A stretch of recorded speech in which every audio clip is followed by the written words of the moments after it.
মামুনুল হক বিয়ে করিস, তা কাগজপাতি কই? তোর কাগজপাতি এত লাগবে কেন? বিয়ে করলি ধৈলাটাই বিধবার উপকার করিয়েছে, বলেন আলহামদুলিল্লাহ। বিয়ে একাধিক করা, আলহামদুলিল্লাহ আসতে করলেন কেন? একাধিক বিয়ে করা এটা ভালো কাজ না খারাপ কাজ? জোরে বলেন কি কাজ?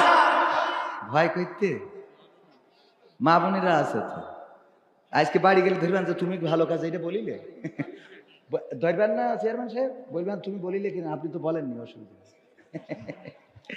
সাহস পায় না অনেকেই, এই ভালো কাজ না খারাপ কাজ? হ্যাঁ, একাধিক বিয়ে করবেন, বিধবাদের সহযোগিতা করবেন, ও ডিভোর্সিদের সহযোগিতা করবেন। অনেকের সংসারে মিল মহব্বত হয় নাই, ডিভোর্সি, এই ডিভোর্সি মেয়েকে বিয়ে করলে কোনো অসুবিধা আছে? আমি তো মা বোনদের বলি, আপনাদের মন খারাপ হয় কেন? বাড়ি যদি বউ দুইটা হয়, একজন চাল ধুয়ে দেবে, একজন তরকারি করবে, ঠিক না বে ঠিক? একজন ভাত রান্না করবে, একজন তরকারি রান্না করবে, একজন কাপড় কেচে দেবে, একজন নেড়ি দেবে, ঠিক না বে ঠিক? একজন স্বামীর ভাত বেড়ে দেবে, আর একজন পাকাতে বাতাস করবে, তোমার হাত পাখার বাতাসে আমার প্রাণ জুড়িয়ে আসে। কে? হ্যাঁ, হাত পাখার বাতাস। যদি গোলমালও করতে হয়, ঝগড়া করতে হয়, তাও তো পাড়ায় যাওয়া লাগবে না, পর্দার মধ্যে থেকে বাড়িতে চুল ছিঁড়াছিড়ি করতে পারবে। সুবিধা আছে না? না, সব সুবিধা ঘরের মধ্যে এক চান্সে পেয়ে যাচ্ছেন। স্বামীর যদি আর একটা বিয়ে দেন, বলেন আলহামদুলিল্লাহ। তাও আসতে করে, এই যুবকরা কো আলহামদুলিল্লাহ। হ্যাঁ, যুবকদের মনের মধ্যে সাহস আছে, তাই একটা বিয়ে করার পরেও শেষ, ও মরি যাবে। পুরুষ মানুষ কয় রকম? কয় রকম? একরকম কি বোঝে না? একরকম হইলো জীবিত, 2 নম্বর হইলো বিবাহিত। বোঝা গেছে যুবকরা? 1 নম্বর কি? জীবিত, 2 নম্বর বিবাহিত। বিয়ে করেছেন তো আপনি মোটামুটি মরিছেন। এখন আপনার তারপরও বিয়ে করার দরকার আছে না নাই? যুবকরা বিয়ে করতে হবে, রাসূলের সুন্নাহ শুধু না, যৌবনকে কন্ট্রোল করার জন্য বিয়ে করা ফরজ। অনেকেই খালি কয় বিয়ে করা ফরজ, বিয়ে করা হারামও আছে। হারাম আছে না? তোমার শক্তি নাই, মেশিনের অবস্থা খারাপ, তোমার জন্য বিয়ে করা হারাম। কথা বোঝেন নাই মনে হয়? ওর জন্য বিয়ে করা হারাম, স্পষ্ট হারাম। বিয়ে করতে পারবে না। হ্যাঁ, আমার কাছে এসে অনেকেই দোয়া চায়। আমার রিপন ভাই কই? রিপন ভাই কতবার দোয়া চেয়েছে, হুজুর দোয়া করে দেন আমার যেন বিয়ে হয়। 100 কোটি টাকা দেয়, দোয়া চাই। দোয়া করে দিয়েছি, বিয়ে হয়েছে, আলহামদুলিল্লাহ, আমার দোয়া কবুল হয়েছে। আমার ফোন করি পুরাই খবর নাই, হুজুর কেমন আছেন? হঠাৎ করে বলছে আপনি সাতক্ষীরায় আসবেন কবে? কেন? তা বলছে আবার দোয়া করতে হবে। কে? তা বলছে সে বউ চলি গে। সে রিপন আমার সাথেই কইছে, আর পিছনে আছে, ওর ভয়তে আর এখন আসে না, কারণ এরপরে আবার দোয়া করে দিছি, এইবার বউটার থেকে গেছে, এমনকি ঈদি গেল তাও 2 দিন পরে বাড়ি চলে গেছে। এখন আলহামদুলিল্লাহ বলছে হুজুর আপনি আসলে আমার সাথে আসে, সাতক্ষীরায় আসলে আসে, কারণ ও দোয়া করে দিয়েছে, বিয়ে হয়েছে আলহামদুলিল্লাহ। হ্যাঁ, তো এই জন্য অসুবিধা নেই। তো যুবকদের বিয়ের দরকার আছে না নাই? বিয়ে অনেক বাবা বলে প্রতিষ্ঠিত হইলে ছেলেরে বিয়ে দেব। বাবা বিয়ে করিল কয় বছরে, এটা আগে খতিয়ে দেখা দরকার, ঠিক না বে ঠিক? বাবা প্রতিষ্ঠিত হয়েছিল কিনা।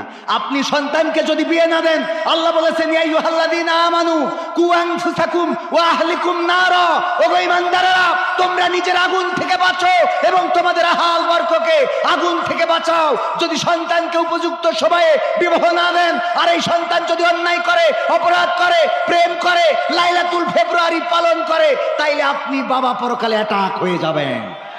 যুবকরা কও ঠিক না বেঠে? হ্যাঁ, তার মানে তোকে বিয়ে দেবে। আজকালকের ছেলেরা বই নিয়ে আর বসে না, ও বাবা গুগলে সার্চ করিয়া পড়ে। ওরে কালের মেয়েরা কোরআন হাদিস ধরে না, এখনকার মা বোনেরা আল কোরআন পড়ে না, ও আল্লাহ টিকটকে ভিডিও ওরা করে। আজকালকের ছেলেরা বই নিয়ে আর বসে না, গুগলে সার্চ করিয়া পড়ে। আগের সময় প্রেম করিলে আমার মুরব্বীরা বলতো পাইছো কি, এখন বলে শখ করিয়া বাবু তুমি খাইছো কি? বলে না? বলে না? বাবু তুমি কি খেয়েছ? না, ও খায়নি, ও ফিডার খাবে। আগের সময় প্রেম করিলে মুরব্বীরা বলতো পাইছো কি, এখন বলে শখ করিয়া বাবু তুমি খাইছো কি। লজ্জা শরম নাই আইলাম কোন জামানাই, লজ্জা শরম নাই আইলাম কোন জামানাই, ভবিষ্যৎ দেখি অন্ধকারে। আজকালকের ছেলেরা বই নিয়ে আর বসে না, ও বাবা গুগলে সার্চ করিয়া পড়ে।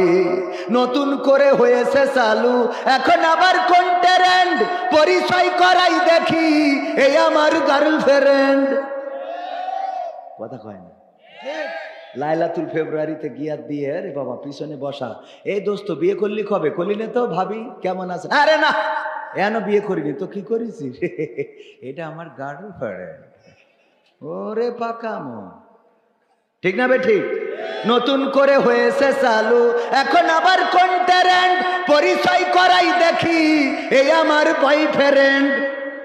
মেয়েরা পিছায় আছে তাই মনে করছেন? ওরা এক কাটি উপরে বাড়ি নিয়ে চলে আসে, আসার পরে আম্মা কয় এই কার নিয়ে আসিস ও বেগানা ছেলে? আম্মা যার সাথে আজ 3 বছর ধরে লাইন মারতেছি আমরা, সে তোমার জামাই, হবু জামাই। এই জামাইয়ের দাঁত ওরম খালো কেন? গাঞ্জা খায় নাকি? আম্মা 5 ওয়াক্ত গাঞ্জা খায় আম্মা। আম্মা গাঞ্জা না খাইলে এনার্জি পায় না আম্মা। ও আচ্ছা, তোর আব্বা কিন্তু ওর সাথে বিয়ে দেবে না। আম্মা তাহলে কি করবো? তুই নিয়ে চলি যা, তোর খালা বাড়ি আমি ফোন করি বলি রাখবা না। কয় আম্মা তাহলে তুমি দেখি কেন? ঠিক আছে চলি যাই। এইবার যে আব্বা বাড়ি আসে, ডাক্তার বাড়ি আসার পরে এইবার আরে বাবা অভিনয়, কি জন্ম দে তুই যা, কি জন্ম দিছাও রে ও বাবা। ওর অভিনয়ের কাছে শেখ হাসিনা ফেল।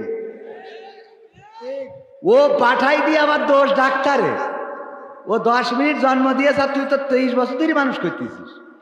কথা কয় না? এই সত্যি বলছি না মিথ্যা বলছি? আছে না নাই? সন্তানদেরকে অন্যায় পথে অন্যায় কাজে পাঠিয়ে দেয় অনেক মা বোনেরা আছে, পরকালের ময়দানে বিপদে পড়ে যাবেন। আল্লাহ আমার মা বোনদের হেদায়েত নসিব করে দিন, বলেন আমিন। নতুন করে হয়েছে চালু এখন আবার কোন ট্রেন্ড, পরিচয় করাই দেখি এই আমার বয়ফ্রেন্ড। শরমের মাথা খাইয়া গেছে ওরা পাগল হইয়া, শরমের মাথা খাইয়া গেছে সব পাগল হইয়া, ভবিষ্যৎ দেখি অন্ধকারে।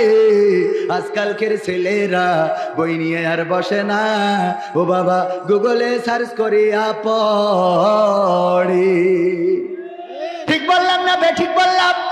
আগের সময় যদি কেউ মেয়ে বিয়ে করতে চাইতো, ছেলেকে বিয়ে করাতে যদি চাইতো, ভাতিজাকে যদি বিয়ে করাতে চাইতো, তাইলে আমাদের মেম্বার, আমাদের ডাক্তার, আমাদের চেয়ারম্যান, আমাদের হাজী সাহেব সবাই মুরব্বীরা চলে যেত মেয়ে দেখার জন্য। যাওয়ার পরে মেয়েকে ডাকা হতো, মেয়ে সামনে আসতে চাইতো না, তারে জোর করে এনে সামনে বসানো হতো।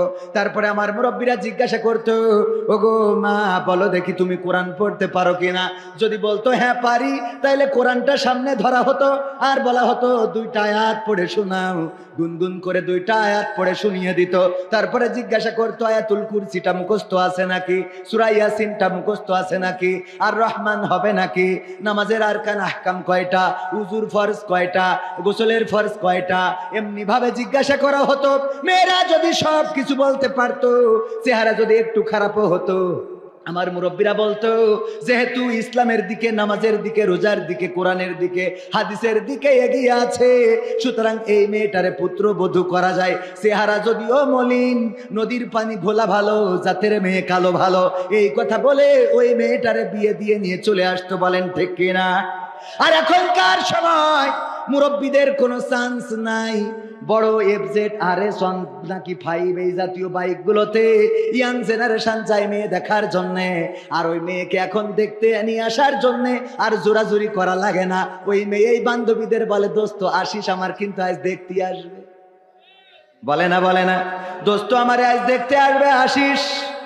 তারপরে সামনে আসে ইয়াং জেনারেশন, জিজ্ঞেস করবে, বলে তুই জিজ্ঞেস কর, তো কয় দোস্ত তুই জিজ্ঞেস কর। দোস্ত কয় ঠিক আছে, আমার যেহেতু একটু লজ্জা কম জিজ্ঞাসা করি, ভাবি বলেন তো দেখি আপনার টিকটকে ফলোয়ার্স এখন কত? ঠিক না বেঠিক? টিকটকে ফলোয়ার্স কত? আপনার ফেসবুকে রিলস ভিডিও ভিউজ কেমন হয়? ইউটিউবে মনিটাইজেশন করা আছে নাকি? আমার ইসলামিক সিটি টিভির প্রোভাইডার তরিকুল ভাই এখানে আছে। তরিকুল ভাই বলল এখন চ্যানেলে কোনো ইনকাম তেমন নাই, ওয়াজ ছাড়লে তেমন ভিউজ হয় না, গান ছাড়লে ইসলামী সঙ্গীত ছাড়লে ভিউজ হয় না, আর্নিংও তেমন হয় না। এখন একটা ব্যবসা অনলাইনে ভালো আছে, সেটা হলো বউয়ের ব্যবসা। কিসের ব্যবসা? বউয়ের ব্যবসা। আমি বললাম সেটা আবার কি? আমারে সার্চ করে এখানে তরিকুল ভাই দেখা, যদি বলেন যে বানাই, বলতেছি ওই যে ওখানে আছে তরিকুল ভাই। আমার কম্পিউটারে কেবল আসার আগে সার্চ করে দেখাই দিলে যে বউ, স্বামী ক্যামেরা ধরে আর বউ বলে এই যে আমাদের এই ছাগল আজকে 2টা বাচ্চা দিয়েছে, তার 1 কেজি করে দুধ হয়। ওইটা দেখার লোক আছে না নাই? ও বাবা! আর স্বামী ওই ওরে ভিডিও করে, স্বামী ক্যামেরাম্যান। স্বামী কি বলো, ওর নাম কি? নিজের বউরে জাহান্নামে পাঠাচ্ছে, আবার ও সাথে সাথে যাচ্ছে। কথা কয় না?